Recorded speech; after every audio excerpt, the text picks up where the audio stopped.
Hi, my name is Elena Yegorova. Welcome to Site-Specific Platform. We are here in a beautiful Regent Park, following the footsteps of the curator of Frieze Sculpture 2025, Fatoş Üstek. Hi, I'm Fatoş Üstek. I'm the curator of Frieze Sculpture. And thank you for being with us this year. It is the third edition of Frieze Sculpture that I'm curating. And this year, for a special occasion, we have a theme and a title that 14 artists respond to. And the theme and the title is In the Shadows. So In the Shadows has a reason of a twofold. First and foremost, we are in the park, in English Gardens of Regent's Park. And as autumn arrives, the shadows lengthen that are cast from the trees and the branches and the leaves. And that also bring a very important conversation with the sculptures that are installed in situ. The other thing that I've discovered through my research is shadows are the overlooked and underpronounced protagonists of art production. If you think of painting, if you think of video, sculpture, stage magic, they all use and reuse shadows in producing perspective, volume, size, and scale. The other reason is shadows are a very loaded concept, metaphorically, literary wise, and also its use in societies. So if we think about the Jungian psychoanalysis and the conception of shadow self, Carl Jung suggests that we have to face the darkness, we have to face the dark sides of our soul, dark sides of ourselves in order to find light. And the shadow selves are the ones that we are connected to through these strong emotions of shame and guilt, and that we hide from others. We kind of like keep them in darkness. And the times that we are living in has a profound connection with the production of shadows. What I believe is we are constantly producing and proliferating shadow selves in our everyday because of the crises that we are living in, not only in soil, health, finance, or resources, but also wars, injustices that is happening and unfolding. Either you are actively part of protesting against the injustice, or you're trying to build indifference. We are creating separation and segregation from the other because of different cultural backgrounds and belief systems, ways of being. So what I wanted to do is by bringing audiences to the park, I wanted to create a space of contemplation, a space of reflection, where perhaps walking between each work which responds strongly to human, human to nature, plants, animals, violence, and their reverberations, there is a space to also reflect and look into yourself and perhaps start being brave and encourage yourselves to step into the shadows. What we anticipate as fear and pain may not be there. This piece is by artist Grace Schwind, titled When I Remember Through You. And the piece anchors the start of the exhibition this year. That is also, in a way, looking at the shifting of awareness that we are having as humanity, that we are aware that we can no longer work and live and consume from a human-centric perspective, that we have to acknowledge that resources are limited and we are in this world with other species, sentience, more than human forms and beings. So this work is the sign of a transformation that has begun, where the plant-to-human relationship is no longer from an extractivist or consumerist perspective, but informed by nourishment and support to one another, where the plant becomes the supporter of the human figure, but also the grounding aspect so that they can lean in and lean on to one another. And as you can see when you walk around the figure, that the plant is circumnavigating around the leg and inspiring the spine, again supporting the figure to stand still. And as you can see, there are bugs that are depicted and parts of the sculpture that already shows through the surface coloring, already shows that transformation is taking place, where we hopefully are building more aware, more sensitive ways of being in the world that is not only caring for ourselves and our well-beings, but also well-beings of others. This is a piece by artists Theo, Elmgreen and Dragset, and the title of the work is Figure 3, Life Rings. It is composed of interlocked life rings, and they are used as symbols that would, save your life in case of drowning or the ship that you're on is sinking. And of course, metaphorically, it also becomes very important for ourselves to think about all the crises that we are living through, and that if we will survive to build a better world, we will need to do it together. So since 3 years, we've been inviting artists to also make new work for Frieze Sculpture. And that is so important in a way that it brings the conversation to have a specific engagement with the site and also with the relationships between the plants and the wildlife forms that also live in the park. The work is a site-responsive and also site-informed piece by Burçak Bingöl. It's called Unitarianum Rosa. Burçak Bingöl discovered that the soil of the Regent's Park is made of clay, and herself being a ceramic artist, that was very exciting. And this information combined with the fact that whenever we dig the ground to install sculptures every year, we find shards, we find residues of lived experiences that could be Victorian plates that are broken or World War II remnants, as well as ceramic pipes that were one-off use to be smoked and thrown in. So in a way, the ground of the park itself, not that it had multiple functions, but also is an archaeological site in its own right. So the piece kind of like brings that forward. As you can see, the stratifications of soil, the gray one being from the park and the others from Turkey, really bring that archaeological display of civilizations and lived experiences throughout centuries. The piece is also interspaced with ceramic parts that also depict roses. These are roses collected from the Queen's Rose Gardens, as well as the gardens of the British Embassy and the Sufi Center. Roses have a symbolic meaning, especially in Islam and in Sufism, that it not only represents the Prophet, but also through studying the beauty of the rose and through constant contemplation and mediation on it, you can actually also depict that relationship with the divine and the Almighty. This is a piece by Simon Hitchens titled Bearing Witness to Things Unseen, and it is a shadow of a tectonic rock that is cast in concrete and at dawn, where the shadow was perpendicular to the rock. And we have Simon Hitchens with us, the artist, who could perhaps say a few words about the piece. Sure, yeah, as the artist, it's always hard to try and condense it into something meaningful and short. In brief, it's about the nature of being cut. A little bit longer. I think my intention about making this piece was to deepen our understanding around the interconnectedness between the human and the non-human, between body and rock, what passes and what outlasts, as a way of perhaps understanding our relationship with impermanence, really. So as you've described, it is a cast of a rock. At the briefest of times, when the sun crested the horizon due east, casting the shadow, and it records geological time. This is actually the cast of a piece of Carboniferous limestone, circa 360 to 300 million years old.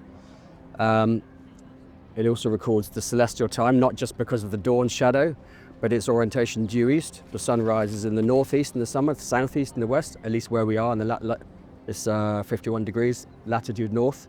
But it also definitely records human time, because the stone has been chosen for the average height and width of a human being, and that's very much more evident when we go to the far end, where the shadow has been truncated and you can see your own reflection within the silhouette, the outline of this now absent and yet ancient rock. So extremes of time and transience, that's really what I'm involved with by exploring this piece. Thank you, Simon. And it is also an interesting conception also as a sculpture, that the subject of the sculpture is no longer there, but through the void it has created, through the shadows that it's created, it's presence still has a trace and a semblance. And the other important thing is the placement of the sculpture, because we placed it in the alignment of the rising of the sun and the setting of the sun, so that there's another shadow relationship that happens when there's less clouds on the air. So now we're in the company of the Nymphs by David Altmajid. He's an artist from Canada, and that he's very much working with sculpture through an emotional and visceral perspective. The nymphs came to him while he was listening to music. And as you can see, they are in a harmony, in a different level of presence, perhaps a bit foreign to ourselves, because humankind is constantly in that state of anxiety and expectation, worrying about the future, contemplating about the past. And they are in harmony, dancing in the wind. And the wind is not only shaping their garments, but also their body forms, creating a void in their knee or on their waistline. And the other thing that's very important is that they also tell their story through their skin, as if their knowledge and their ways of being are tattooed and present to kind of convey a message or a form of expression. This is a work by Brazilian artist Henrique Oliveira, based in London. And the title of the work is Desnaturada 8. And Henrique Oliveira has been interested in root-like forms for a very long time. He has a painting practice, and he was initially interested in mapping or working with light on the surfaces to discover that in sculptures, and especially working with salvaged wood and discarded wood, that he could create these different surfaces. So the sculpture looks as if it is a giant root base that is coming off the ground and having a knot, a dance with itself to kind of go back in again, almost creating an imagination of like giant root networks underneath.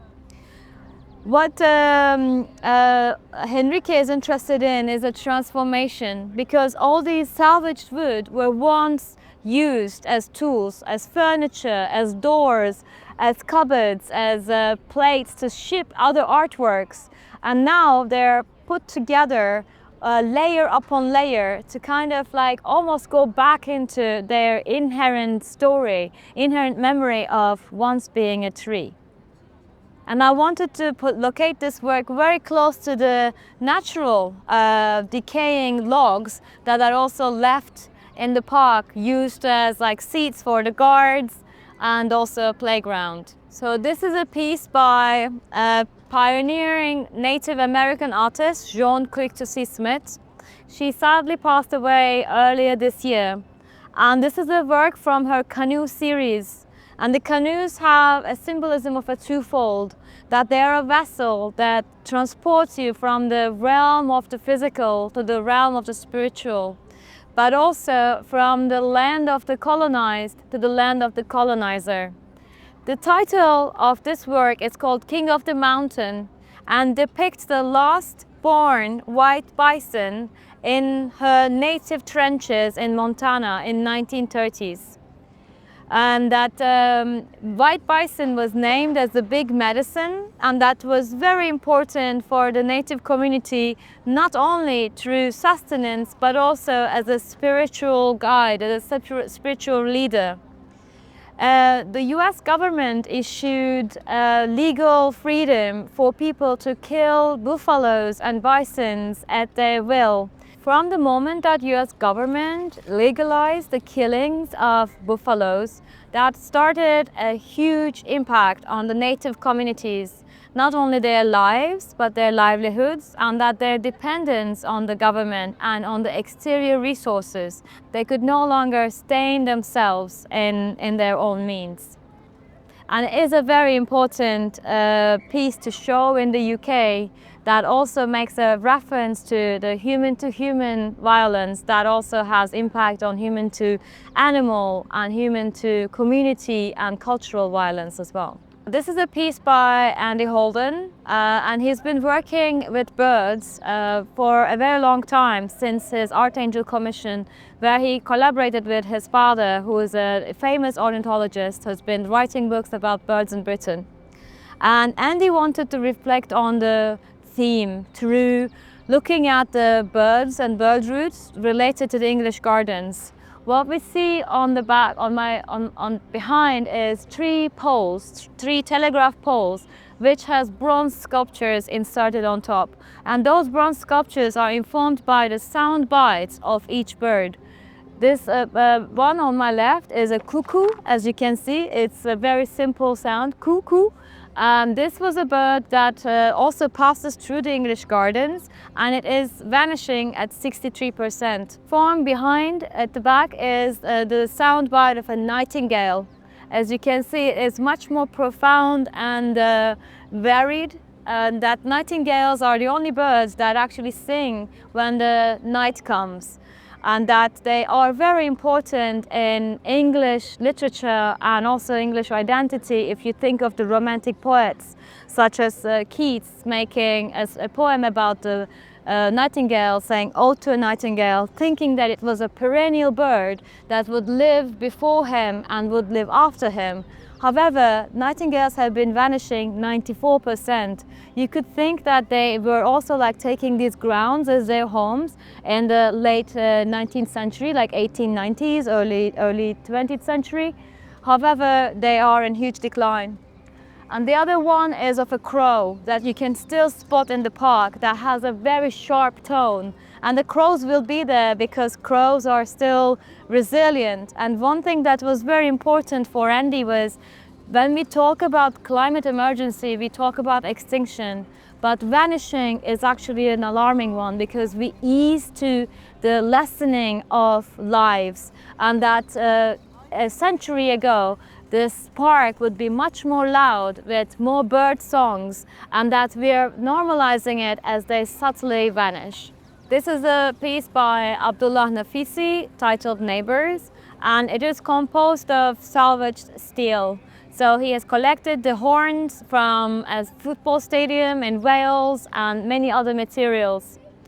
So this piece has multiple different interpretations, but first and foremost, it's looking at a balance of forms and ideas. That you can see a yellow vessel is represented by a small yellow ring on the other side, but they are in balance. And the artist sometimes talks about this work as a conversation piece for the wind and for the breath that we take. But I also think about our lives and livelihoods and its fleetingness, that could be also as a monument for our extinction and our vanishing from the earth. This is a piece by artist Reena Saini Kalat from India, and the title of the work is Requiem, the Last Call. Reena Saini Kalat brings our attention to extinction of birds, especially collating sounds and songs of birds that have already gone extinct. They are from New Zealand, Hawaii, Guatemala, USA. And she's combining these giant sound radars, which were used before the radar was invented for world wars, to listen into the enemy. And these become a vessel to amplify the bird songs from the past. And it is almost a platform to look into the past rather than the future. And it's combining the human-to-human violence with its reverberations and impact on lives and livelihoods of birds, because it impacts their routes of migration, it impacts their sources to eat and nourish themselves. This is a piece by Timothy Kin, an artist based in Berlin, and the title of the work is The Last of the Wild and Rare, where the sculpture depicts a wild and rare rhododendron, which kind of defied the Anthropocene, defied the human impact on the climate and on nature. The artist is very much interested in this depiction of resilience, and especially through the roots of plants. So this is a piece by Assemble. Assemble is a collective of artists, designers and architects based in London. They are the Turner Prize winners in 2015. And this is quite an ambitious work that they've done responding to the theme of In the Shadows. It's called the fiber dog. And they wanted to actually work with the materials that we see in the park, from cedar wood to twigs and willows, and also like different techniques that are very important in British traditions, such as the basket weaving or thatching, that is actually used specifically in rural England for roofs. And this fiber dog is also has a folkloric meaning, and of bringing people together around a ritual. At the same time, it has healing qualities because it's made of willow, which has this natural essence of sanctin that is used in aspirin and painkillers. So if you have a headache, you can actually find refuge under the belly of the dog, which almost creates also a dwelling that is in alignment with the ensemble's practice of creating a space, an architecture that people could find shelter from the world outside. So this is a piece by Lucia Pisani. She's also an artist based in London from Venezuela. Lucia brings the ancestral inherited knowledges from nature through communities and cultures. The title of the work is called The Tail of the Eye, the Seed and the Snake. And these three symbols are quite important symbols, not only for her culture, but when you look at throughout the world cultures. The eye represents the all-seeing eye, but the caring, the nourishing eye of nature. It is in tears because of the climate emergency that we are going through. The seed is part of life. We all were once seeds, and that she brings the seed with imprints of corn, where each corn has a different outline. They are never the same, such as human beings. And the snake is a spiral. It's a spiral of life, the continuity of birth and death, but also of rejuvenation and transformation. Like snakes shedding skins, humans also change throughout lifetimes. So these three symbols create a conjuring up of something that we could call like a warrior spirit, because their legs are very much similar to the root forms of mangroves, that they are fighter plants, that they grow in salty water, and they need less amounts of resources from nature. This is a piece by Erwin Wurm. He is a famous Austrian artist, came to prominence or international recognition with his 1-minute sculptures, where he would instruct the audiences to engage with an everyday object and stop and pause for a minute. So the piece is called Ghost Substitutes, where Erwin Wurm takes our attention to the garments we wear. He says that they are second skin. They not only convey who we are through our way of being in the world, but through our emotions, through our work, through our physical labor. And that the scale of the work is very important because it creates that absurdity of a human form, whereas it's a sculpture of a figure, whereas the subject has created the void, but the garments still carry the traces of that person.